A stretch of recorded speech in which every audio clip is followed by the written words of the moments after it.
Well, this is a very exciting day, long in the making, and many countries have just received their notice, and everybody wants to be a part of it, and we'll work with many others, including the United Nations.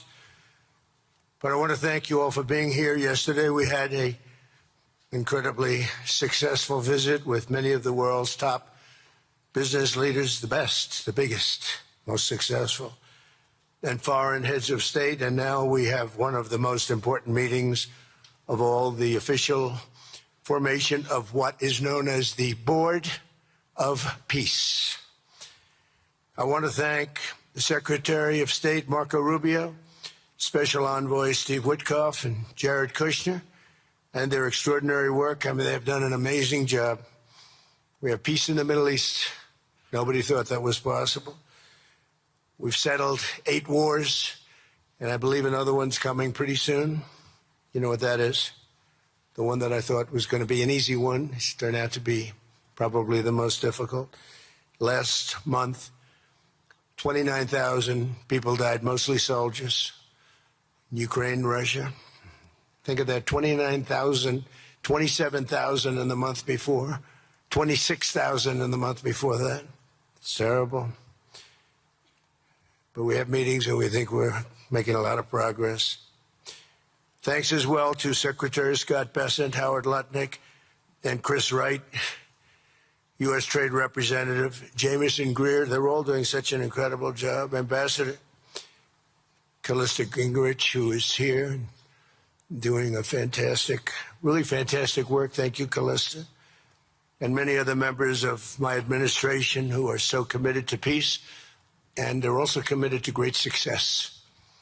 Very importantly, let me recognize the very first group of distinguished members of the Board of Peace. They will be introduced by name in just a moment. Caroline will be doing that introduction. And to each and every one of you, we are truly honored by your presence today. Leaders of countries, in most cases very popular leaders, some cases not so popular, but that's the way it goes in life. Thanks as well to President Karol Nawrocki of Poland, who's a fantastic man. He just won a very big election. I'm very proud of him.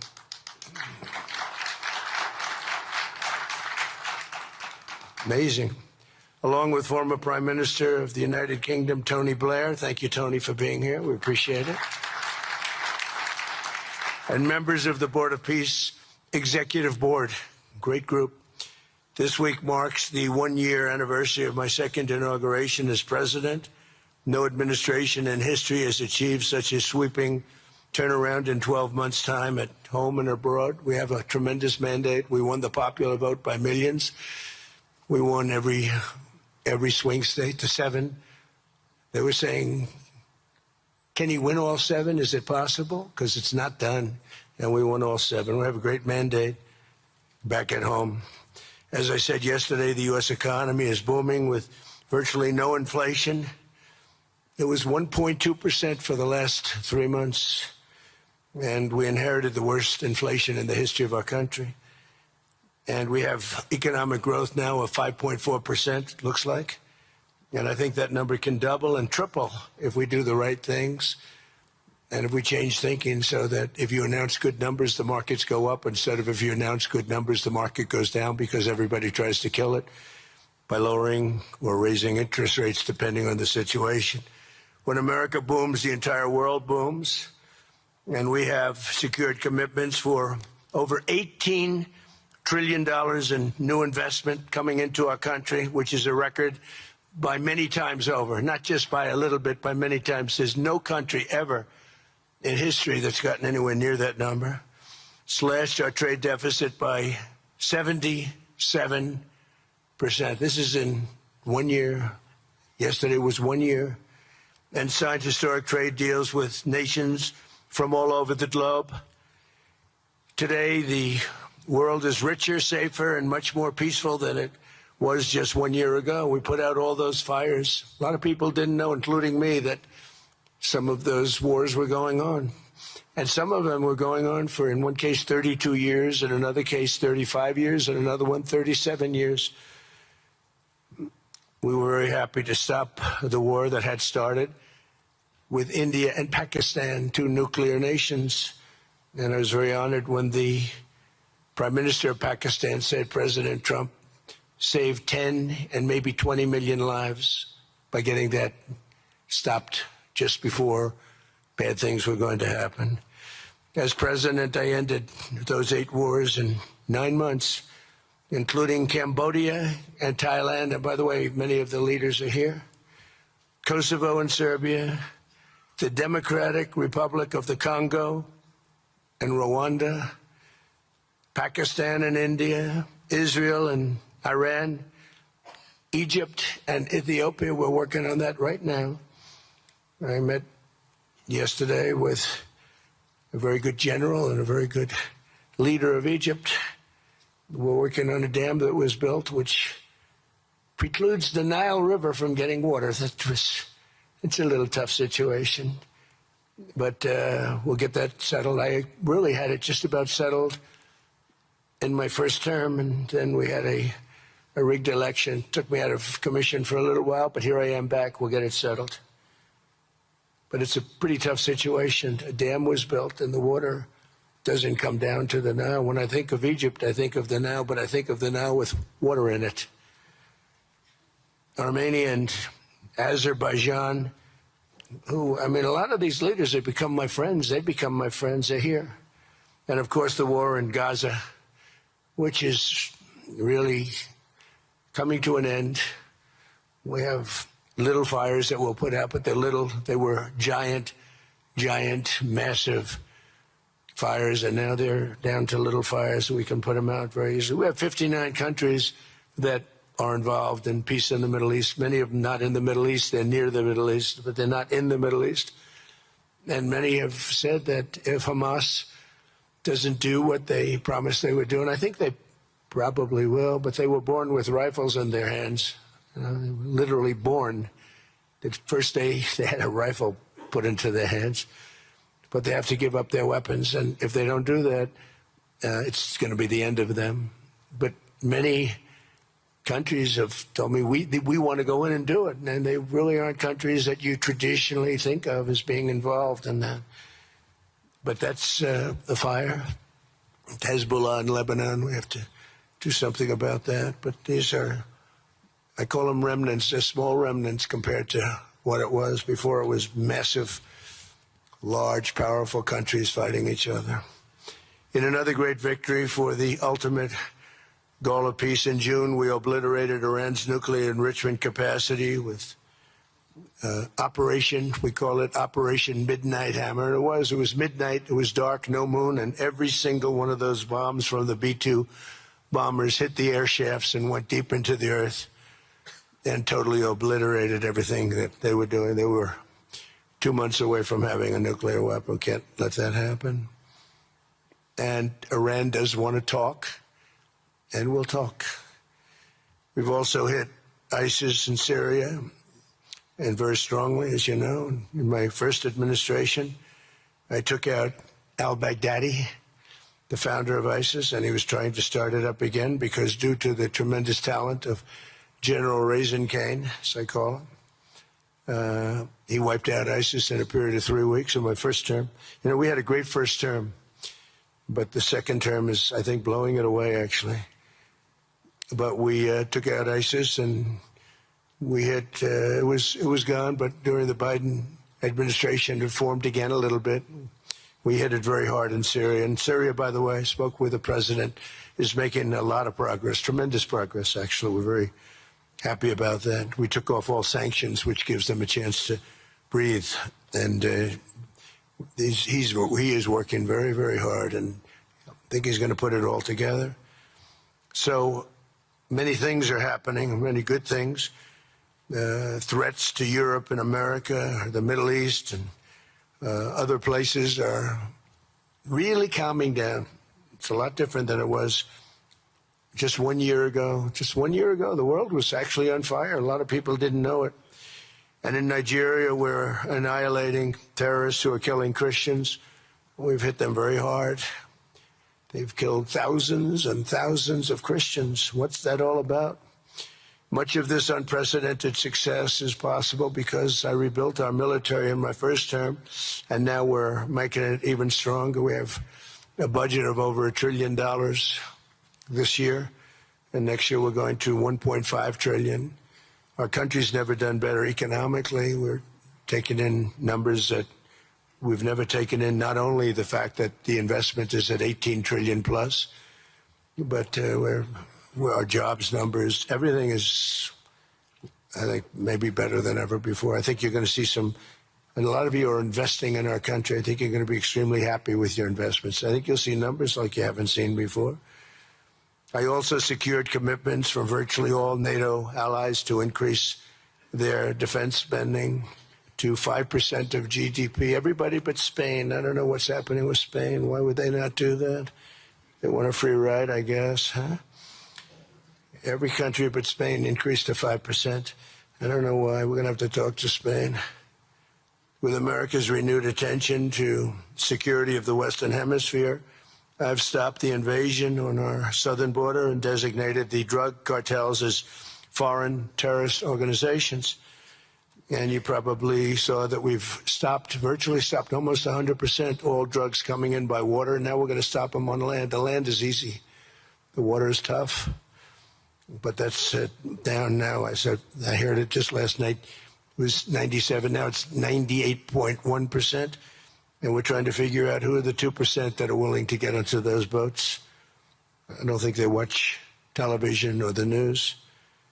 But we've taken out almost 100% of all of the drugs coming into the United States by water. And now we'll, I think, very easily stop them on land. That's the easy part. We wanted to wait till the other was taken care of. And earlier this month, thanks to the unrivaled skill, power, and might of the U.S. military, we have the most powerful military in the world by far.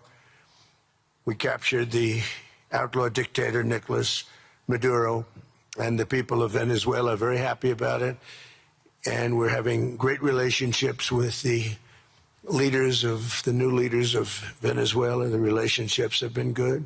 We're opening up the country to our giant oil companies, and it's going very well. We've already taken out, think of this, 50 million barrels of oil, and a lot of that's going to go back to Venezuela. They'll do more income with us in a short period of time than they did in years, because as much oil as they have, and they have a lot, just about the most. After us, there's a couple of countries that are in that category, but we have the most, actually, and they're second between Venezuela and us. We have 62% of the world's oil, but they have very little production, so they'll have a lot of production. All the oil companies, we had meetings, you probably saw, all the oil companies want to go in. They want to go in immediately. They're already touring the sites. But our military was amazing. That strike was amazing. We had a second wave coming. We didn't need it. They said, no second wave. We don't want a second wave. The first wave was enough. And, of course, we're working to end the horrible killing in Ukraine, a war that should never have happened and would have never happened if I were president. That was not going to happen. I used to speak to Vladimir Putin about Ukraine, and it was the apple of his eye, but he would never have ever done it. Said, you can't do that, Vladimir. As part of this historic record of major peace initiatives, today we're announcing more details regarding the Board of Peace, so important. This board has the chance to be one of the most consequential bodies ever created, and it's my enormous honor to serve as its chairman. I was very honored when they asked me to do it. We had an idea to do it, and then they came, they said, you be the chairman. And but I take it very seriously. We have a great group of people and incredible young people that are leading it from within. It's running beautifully, started already. And every country, just about every country, wants to be a part of it. And we just sent out the letters a couple of days ago, and these are just the countries that are here. They happen to be in Davos. So we said, would be honored if you wanted to join us up on the stage. And it's really great. They're friends of mine, I think. Let me see.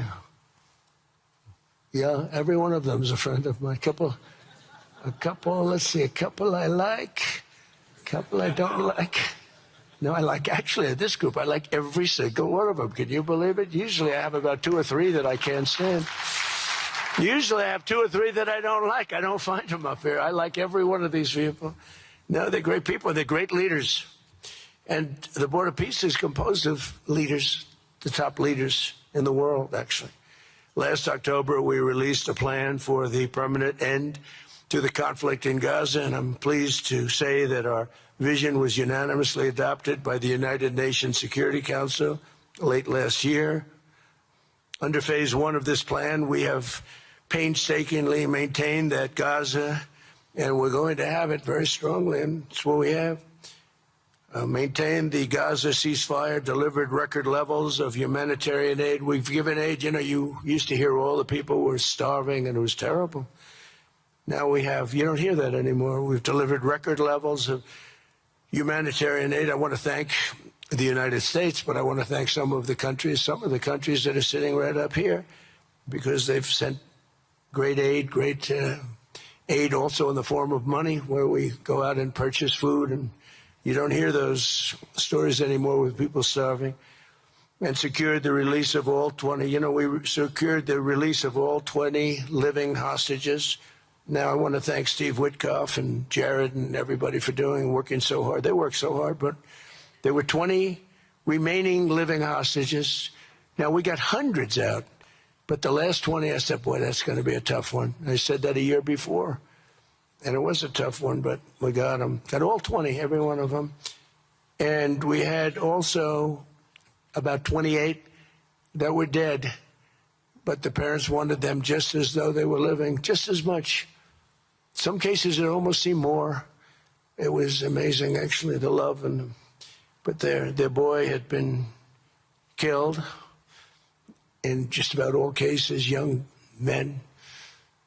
Their boy had been killed, and they wanted the body of their boy, and it looked like it couldn't be done. And with the exception of one, and we're close on the track of that, we've got them all, every single one of them, which is amazing.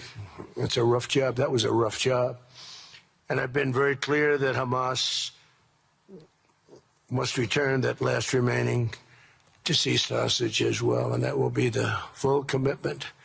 And then we get on to other things, and we're committed to ensuring Gaza is demilitarized, properly governed, and beautifully rebuilt. It's going to be a great plan, and that's where the Board of Peace really started. And I think we can spread out to other things as we succeed with Gaza. We're going to be very successful in Gaza. It's going to be a great thing to watch, and we can do other things. We can do numerous other things. Once this board is completely formed, we can do pretty much whatever we want to do, and we'll do it in conjunction with the United Nations. You know, I've always said the United Nations has got tremendous potential, has not used it, but there's tremendous potential in the United Nations, and you have some great people at the United Nations, but so far it hasn't. You know, on the 8 wars that I ended, I never spoke to the United Nations about any of them. And you would think that I should have. You would think they could have done those 8 wars, but they couldn't have. And they tried, I guess, in some of them, but they didn't try hard enough. But there's tremendous potential with the United Nations. And I think the combination of the Board of Peace with the kind of people we have here, coupled with the United Nations, can be, you know, something very, very unique for the world. It's for the world. This isn't United States. This is for the world. As everyone can see today, the first steps toward a brighter day for the Middle East and a much safer future for the world are unfolding right before your very eyes. Together, we are in a position to have an incredible chance. I don't even call it a chance. I think it's going to happen.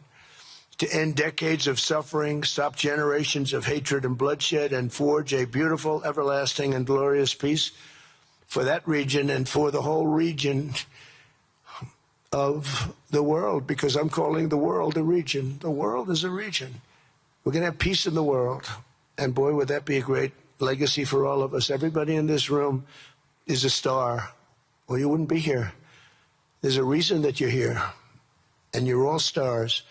You're the biggest people, the most important people in the world, most powerful people in the world. And when you use that genius that you have, that very unusual, very inspired genius, when you use that for peace, the opposite of peace has no chance. So I just want to say it's tremendous to be with you, and I think this is something that we're doing that's very important. This is the most important. I was so looking forward to being here, and yesterday was a tremendous success. A lot of good things happened, but this was something that I really wanted to be here and do, and I could think of no better place because so many people were together. And now to bring the Board of Peace into full force, I ask Sheikh Isa of Bahrain and Foreign Minister Barita of Morocco to join me in signing and ratifying the Board of Peace Charter. Thank you very much, everybody. Appreciate it. Thank you. Thank you.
Congratulations, President Trump. The Charter is now in full force, and the Board of Peace is now an official international organization.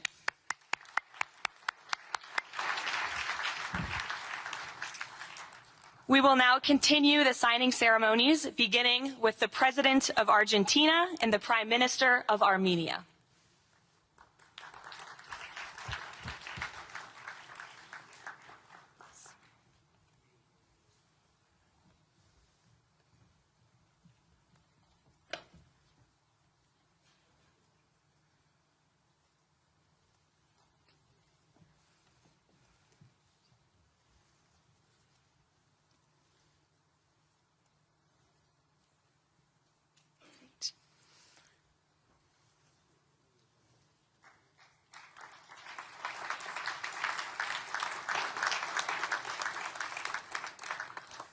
Next up, the President of the Republic of Azerbaijan and the Prime Minister of the Republic of Bulgaria.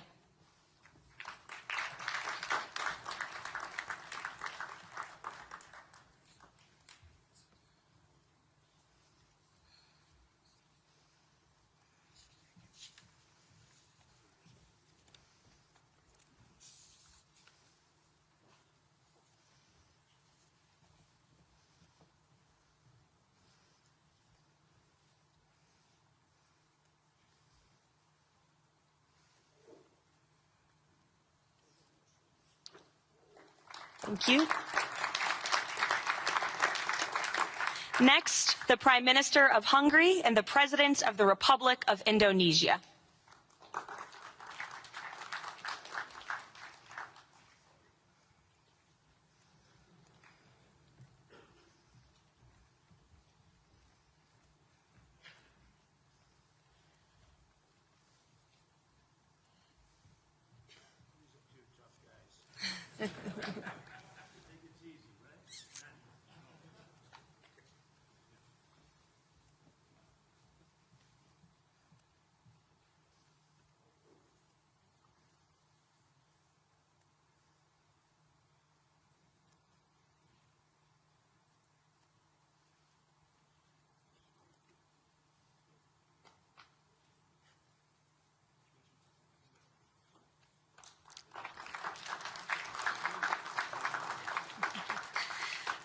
Next, the Deputy Prime Minister of the Kingdom of Jordan and the President of the Republic of Kazakhstan.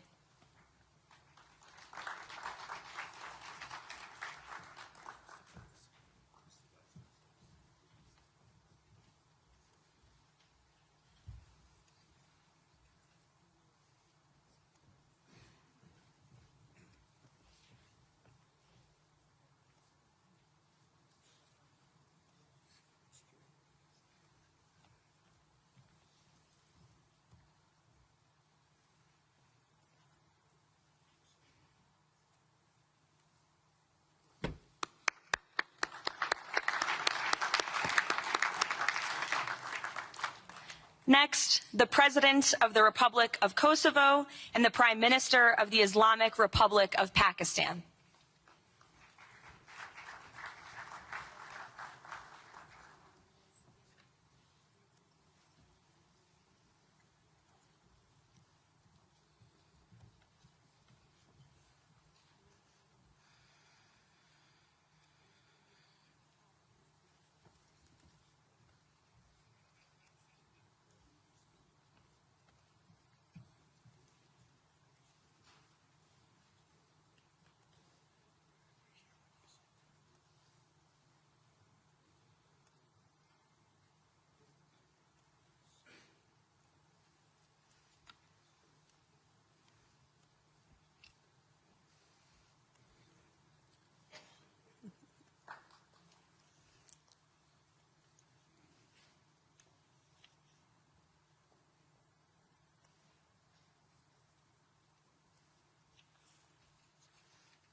That's it. Yes. Thank you.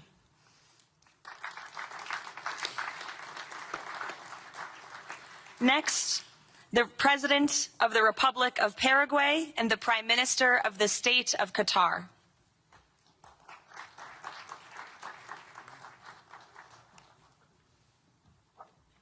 Hello, how are you?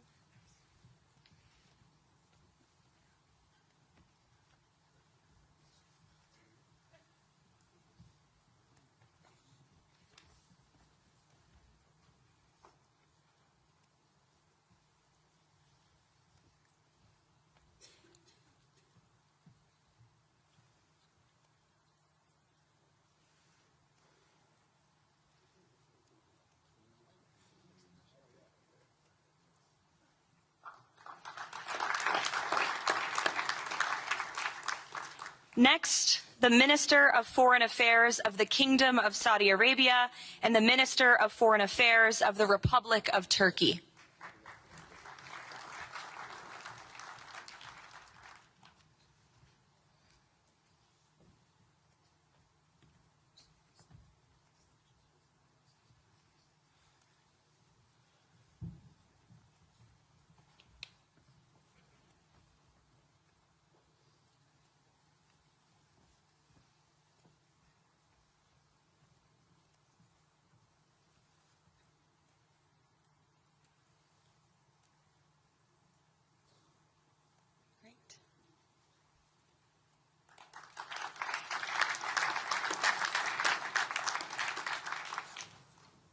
Next, the Chairman of the Executive Authority Affairs of the UAE and the President of the Republic of Uzbekistan.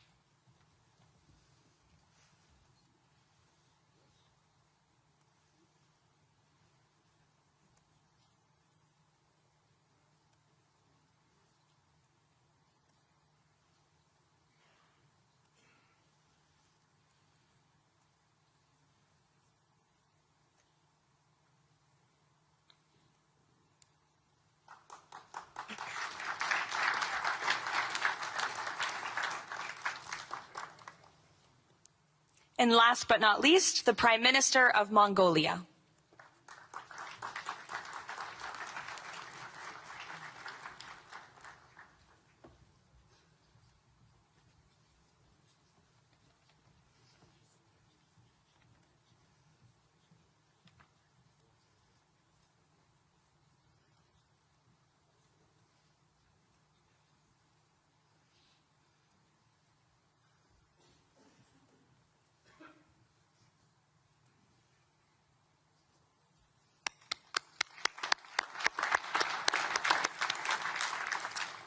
Congratulations, everyone. This concludes the signing ceremony. If President Trump and all of the Board of Peace members could please join the President around the table. The President is now going to sign the inaugural resolution that will resolve the Board of Peace's Gaza mandate per the United Nations Security Council Resolution 2803.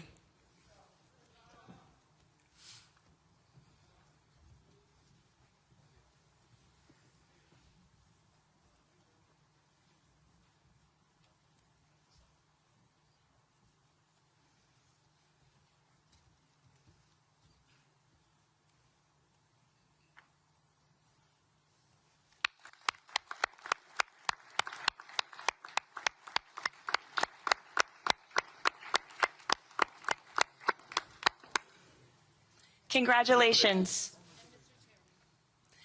If President Trump and all Board of Peace members could please take their seats in the front.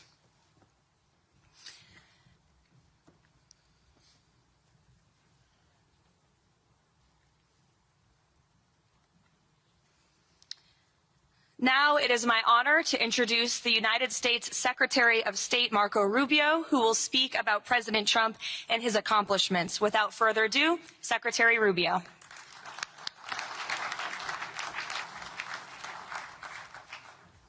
Thank you very much. It's an honor to be here today. It's an honor to serve as the Secretary of State during a historic presidency.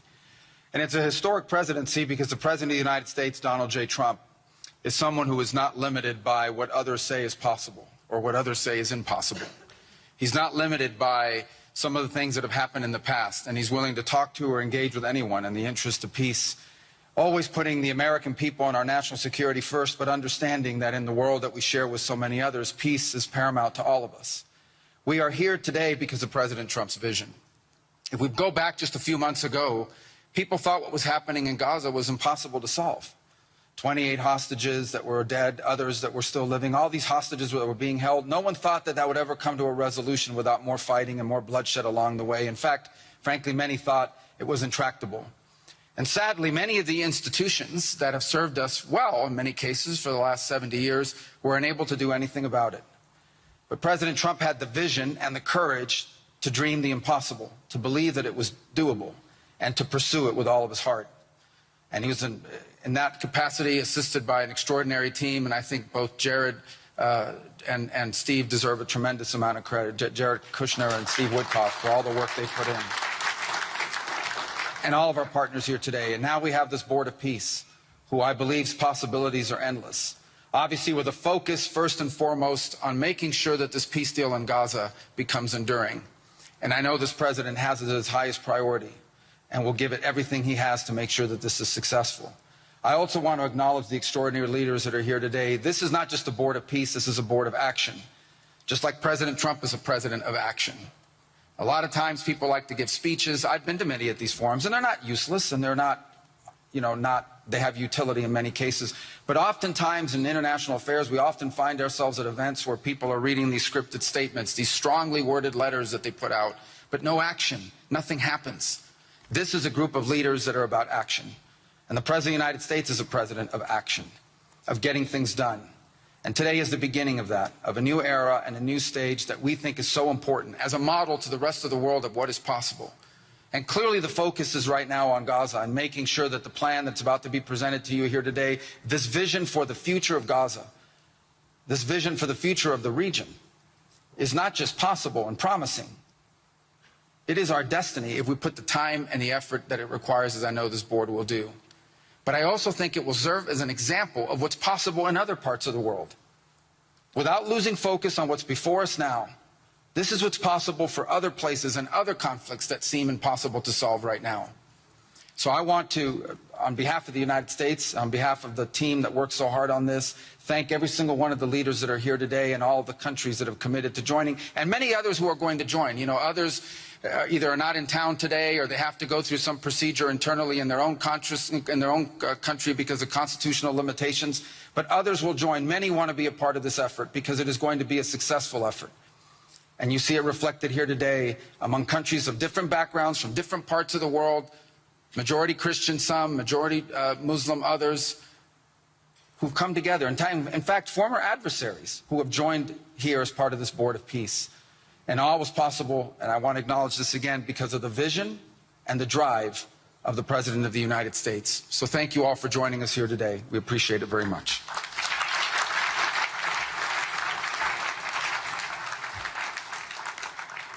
Thank you, Secretary Rubio. Please, if you could now turn your attention to the screens for a video message from the head of the National Committee for the Administration of Gaza, Dr. Ali Shaith.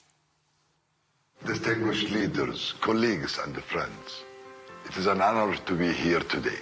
I want to start by thanking President Donald J. Trump and his administration for their intensive efforts to advance peace in the whole region. I also thank Egyptian President Abdel Fattah al-Sisi, Qatar, and Turkey as mediators, the Palestinian Authority, and members of the United Nations Security Council for welcoming the comprehensive peace plan.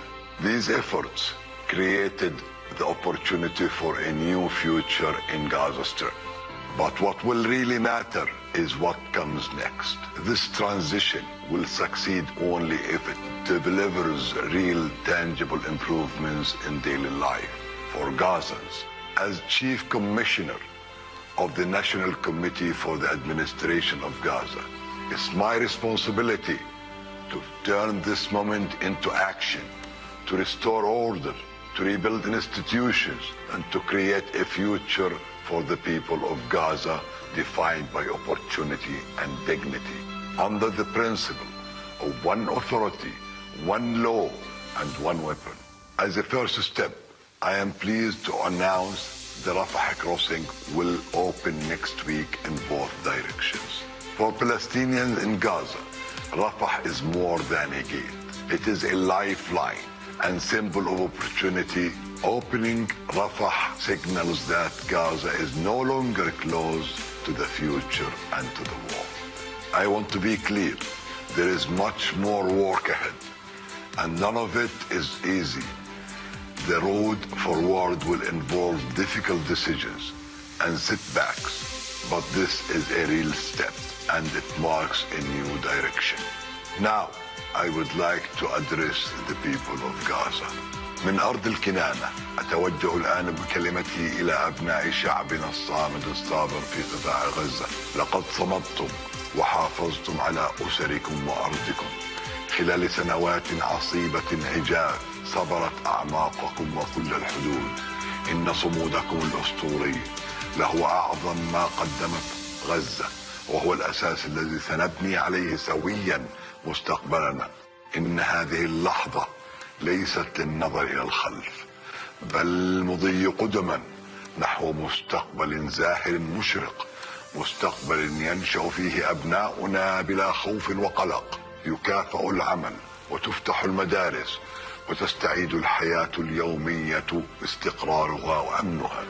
إن المرحلة المقبلة تتطلب تضافر الجهود من قبل الجميع، ولكنكم لن تواجهوها وحدكم. أصواتكم لها وزن، وأعمالكم لها أثرها، والتزامكم بالسلام وإعادة بناء مجتمعاتكم ستحدد ملامح قطاع غزة الجديد. خطوة بخطوة وبالانضباط والعزيمة سنبني غزة قادرة على الاعتماد على ذاتها، ونرسم مكانها كمركز للحرية والفرص والسلام. Today I ask the international community not only to support this effort, but to work with us.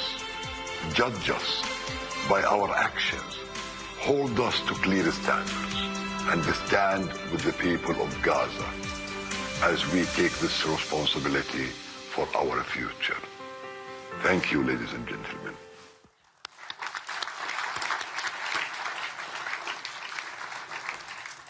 I now would like to welcome to the podium U.S. Special Envoy Steve Witkoff and Jared Kushner.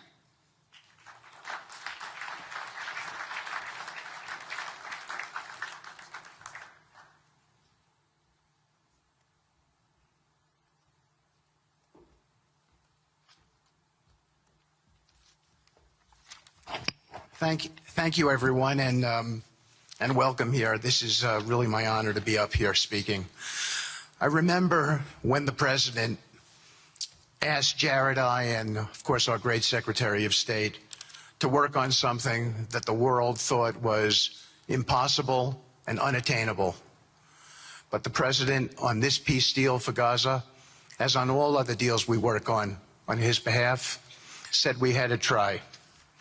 And of course we were inspired by that. We have achieved a peace deal in Gaza. We have brought the hostages home, all of the bodies except for one, and we will bring that body home too. And maybe most importantly, we have created a sense of hope for what the future can bring in Gaza and all other places where the board of peace will operate. And I am so honored, Mr. President, to have worked on this on your behalf. I'd like to thank some people who are here with us tonight who have done so much, done indispensable work to bring this deal together. Sheikh Mohammed, my good friend from Qatar, and Ali Al-Tawadi, Hakan, Fidan, and Ibrahim, General Hassan, and Foreign Minister Badr Abdulati, and of course President Sisi, and Prime Minister Netanyahu, former Special Envoy Ron Dermer, and Michael Eisenberg for all that they did. I would also like to thank our core working group and members of the Board of Peace who have been working nonstop on behalf of this incredible, noble effort, around the clock for months on end, sacrificing time with their families and their own personal lives because they believe in the mission and the vision that the President has set out for us. I'd also like to thank, those people include Tony Blair, Yakir Gabay, Josh Grunbaum, Aryeh Lightstone, Laron Tonkman, Admiral Cooper, General Frank, and I probably have forgotten some along the way. And then perhaps most importantly, I want to thank our administration. We have an incredible team. It's amazing to work for this administration. I think you see the results that we get on behalf of the President because he inspires us so much. So I'd like to thank the Vice President of the United States, J.D. Vance, for all of his help and guidance, our Treasury Secretary, of course, the Secretary of State, who we work hand in glove with, and a special thanks to our Chief of Staff, Susie Wiles, who is always available to us for consultation, for steering, and for all else that she does. Thank you.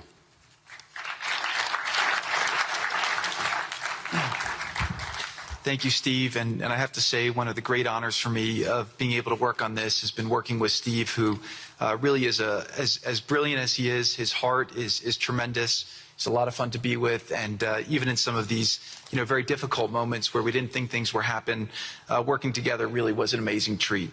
I'm going to go now today just through a couple quick slides just to show you the progress that's been made in the last couple months. It was just over 100 days ago that we got the final deal done, and everyone was celebrating and joyous about the hostages coming home and the end to this long war that nobody thought was possible.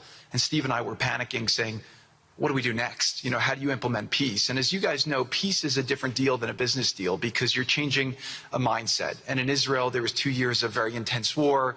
For the people in Gaza, there was more than just 2 years of war. They had 20 years of hopelessness being ruled by a terrorist organization. For the people in the Middle East, their hearts were pulled by this. And throughout the entire world, it really was weighing on us. And so we needed to think about, what do we do next? How do we change the habits? How do we change the behaviors?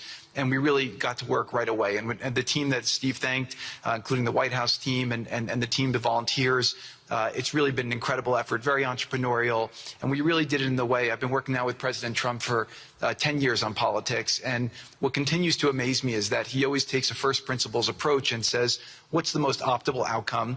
Aim for that. Whereas politicians are always focused on the downside or what could go wrong or how to make it a little bit better. He always says, aim for the best possible and, do your best to get there. And if everyone thinks it's impossible, that's even more reason why you should aim for it. And so really thank you for the leadership and the inspiration for doing this. And I think you'll see today we've achieved more than thought was possible. And our ambition is still to go for something, I think, better than most people think is possible as well. So let's see if these things work. They never usually work. Good. So quickly, I'll go through this 2-year war, 90,000 tons of munitions. There's over 60 million tons of rubble there, and tens of thousands of fatalities. Through the ceasefire, we were able to get to the 20-point plan, ceasefire, release of hostages. Getting the UN resolution passed was a huge, huge effort, really thanks to Mike Waltz and the whole team there. They did an incredible job. And we've then, with the help of the UN, we've worked very, very well with them. This is why you need a new organization like the Board of Peace to work with the UN. I want to thank Tom Fletcher. Did an incredible job of really getting it going. We've done historic humanitarian aid. Going forward, number one thing is going to be security. Obviously, we've been working very closely with the Israelis to figure out a way through de-escalation. And the next phase is working with Hamas on demilitarization, which I'll talk about in a second. But without security, nobody's going to make investments. Nobody's going to come, build there. We need investments in order to start giving jobs. We want to take these people. 85% of the aid of Gaza, 85% of the GDP of Gaza has been aid for a long time. That's not sustainable. It doesn't give these people dignity. It doesn't give them hope. And so we want to use free market economy principles. A lot of what President Trump spoke about that he's doing in America, we want to bring the same mindset, the same approach to a place like Gaza to give these people the ability to thrive and have a good life. Let's see. So on the aid, I mentioned the UN. So now people are talking about famine. 100% of the food needs are met, and that's been overabundance. The cost of goods have gone down tremendously. Over 55,000 trucks have gone in, and over 1.4 million pallets. And it's been the largest humanitarian effort done into a war zone that anyone's been able to tell us about. This really has been a great joint effort that everyone's been able to do, and so it's a great thing. We all just heard from Ali. We have been so impressed. Steve and I were speaking to him and the entire committee. Such bravery of these people to step up. And we've worked with the Palestinian Authority, who's been helping us as well. But this committee is the first time it's a technocratic, apolitical committee. I really want to thank the Arab partners for helping us select the right people to do this. And we just need to believe in them and support them. I put this up here. It's probably a little too small for me to read, but this is really important if you saw the mission statement. So Hamas's mission statement was, we need to destroy the state of Israel.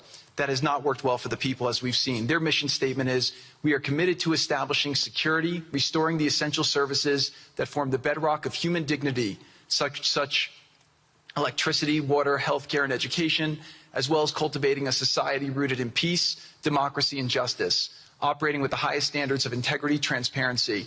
So these are the basic things. Their goal is to have peace and to help their people, which is an obvious mission statement for a government, but actually fairly novel for Gaza.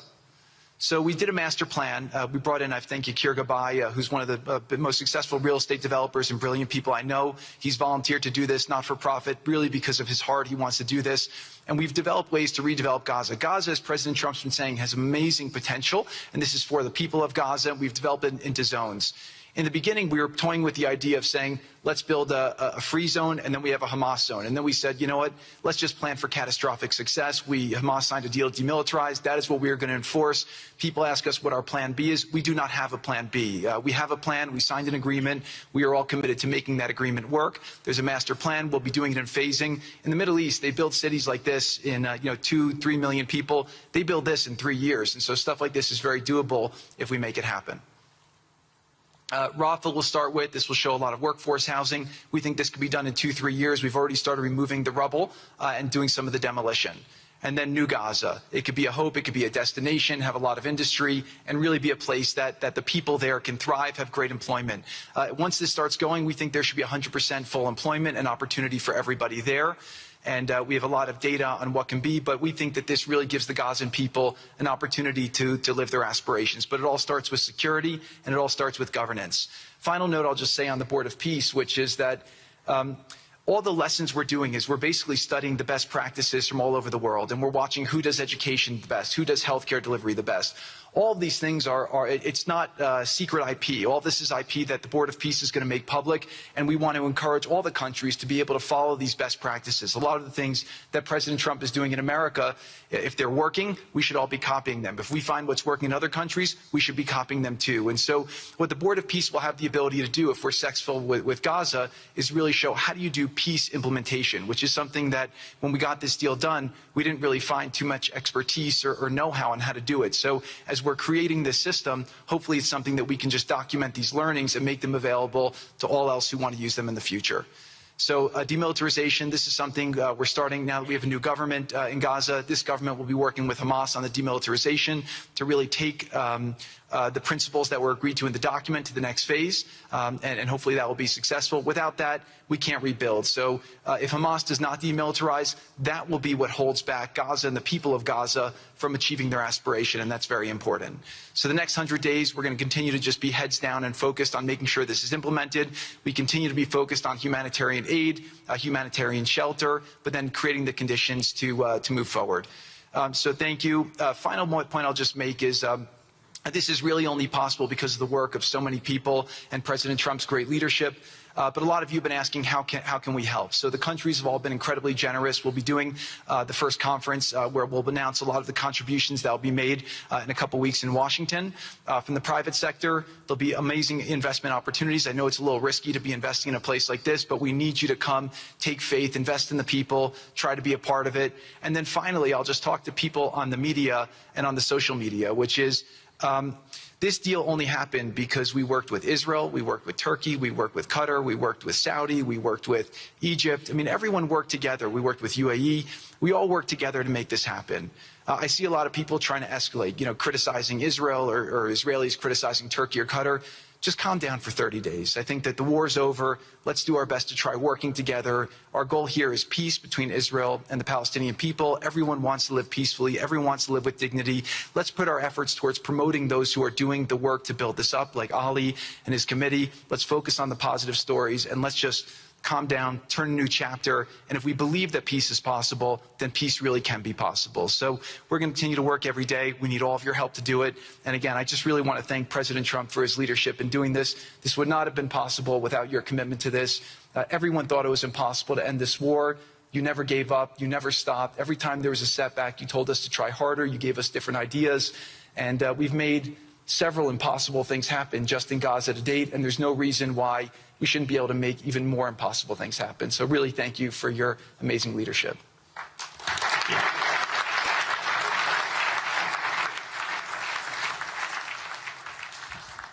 Thank you, Jared and Steve. Now I would like to introduce and welcome to the podium the High Representative for Gaza, Nikolay Mladenov.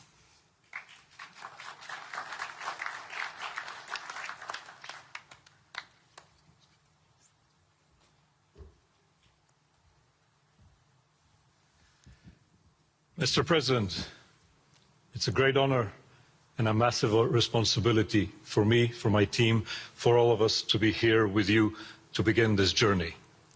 Who would have thought 2 years ago that we will be sitting here with this group of countries, with this leadership, giving the people of Gaza a new chance?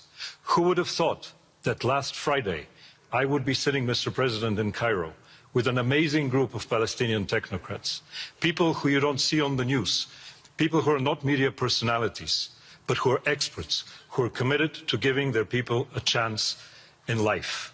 And this is what this is all about. For too long, Gazans, Palestinians and Israelis have lived with conflict, with death, with destruction.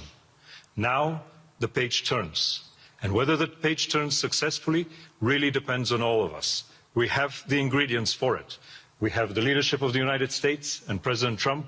We have a great group of countries joining the Board of Peace and more to come. We have a fantastic Palestinian team on the ground, and we must make it work. Our partnerships are there, our plans are in place, and we need your support.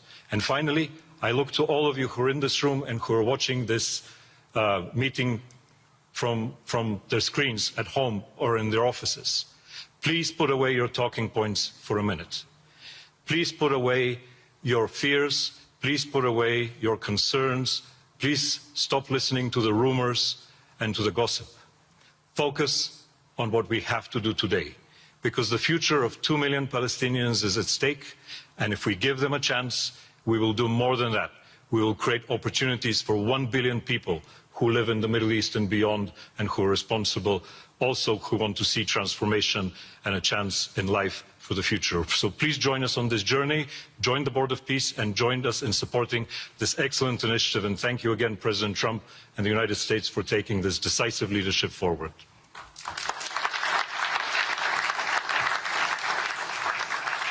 Thank you.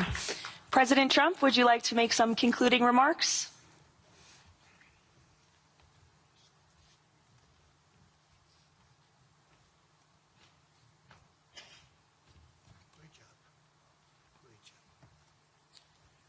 Well, I just want to tell you it's all happening. And one of the first things I said when we really got involved in this project, and it's a big one, but it's very doable, I said to Jared and Steve and some of the other folks, including Larry Fink, and congratulations on the great success. The two of you have done a fantastic job. This is bigger and better than ever. We usurped some of your time for a very important reason, and you understand that better than anybody, and we appreciate that you're here very much. Thank you both very much. But I said that, this is a great location. It all begins, see, I'm a real estate person at heart, and it's all about location. And I said, look at this location on the sea. Look at this beautiful piece of property, what it could be for so many people. It'll be so great. People that are living so poorly are going to be living so well. But it all began with a location. That's the vision. They look out on the waters, and very few places are like it. So we put together a team that's outstanding, a team that's done it before, a team that I think has done tougher jobs. If you want to know the truth, we've done some tough jobs. And we continue to. As far as the United States is concerned, we're behind it. And the United States has never been stronger, never been bigger, better. It's doing really well. You see that, building thousands of businesses, plants, factories all over the United States are right now under construction. Nobody's ever seen anything like it. And this is just an honor to be involved with this, and to be involved with the great people in this room and the great leaders that are sitting on stage. We thank you very much. And we have many others that have signed up, and they all want to be members of the Board of Peace, because it really will be important. This is not going to be a waste of time. We waste so much time on things that never happen. This will happen, and it's already happening. Thank you very much, everybody. It's a great honor to be with you. Thank you. Thank you.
Please welcome the founding members of the Board of Peace.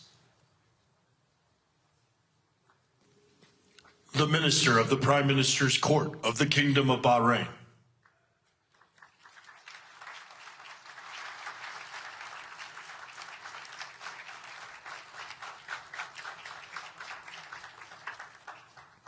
The Minister of Foreign Affairs of the Kingdom of Morocco.